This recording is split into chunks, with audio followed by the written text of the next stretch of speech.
So by now, I'm sure everybody has seen this video. And here, the homeowner, who was away at the time, repeatedly tell Nichols to leave. Can you leave my house, please? Can you open the door, please? You have nothing to do with my house. Can you leave my house? Triggering this terrifying reaction.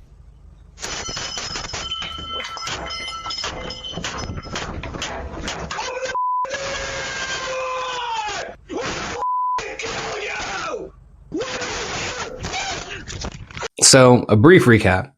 Guy who described himself as Harry Dresden attempted to break into a house in Fairmont, California. Mom's in there with a 5-year-old girl. They're hiding in the garage, and the father's not at home, although he is the one who's talking to Harry on the Ring doorbell. The guy's acting extremely erratic.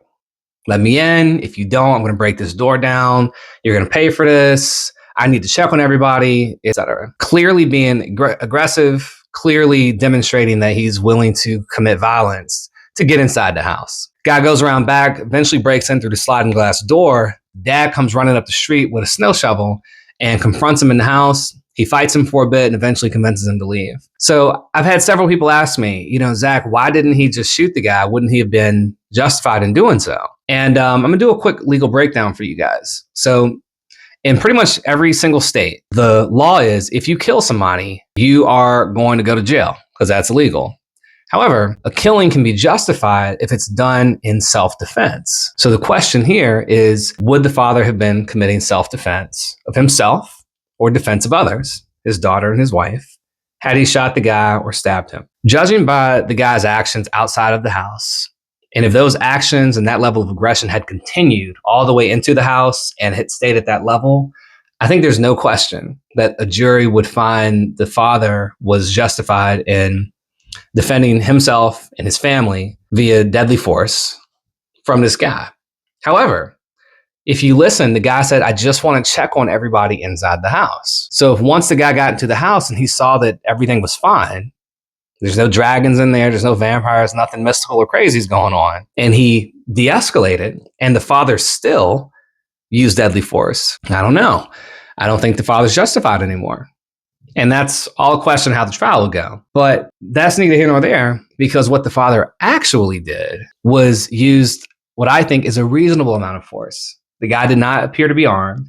He fought the guy, he won, and he got the guy to get out of his house. There was no reason for him to take his life. And I'm happy about that. And the point of making this video here today is, I think from what I'm able to see from the comments and how people are reacting to this, people seem to take some joy or excitement in the prospect of taking somebody's life, almost like they're just itching to use that 9mm, that shotgun that's been sitting under their bed for years now without actually getting any use because they don't go to the range and be a responsible firearm owner. I think that's wrong, okay? If you are a firearm owner or you are somebody who is comfortable using deadly force if you need to protect your house, that's okay. But the rhetoric I'm seeing where people are excited about the prospect of committing violence is deeply troubling to me. And I think we need to get away from that as a society. I think as Americans, we're known for wanting to, root 'em, toot 'em, go grab our guns and be Yosemite Sam and that type of thing. And it's not a good stereotype to have, but I see exactly why we have it. People think just because you can use deadly force that you should, and they almost talk about it like it's exciting or fun. And that's weird and it's disturbing. And I think we should not glorify the idea of taking somebody's life. But what we should glorify is this father on this day when he walked into this house, kept his cool, and protected his family. All right, it's Attorney Etheridge. Thanks again for checking out my page, and give me a follow for more legal breakdowns and legal videos like this. Until next time.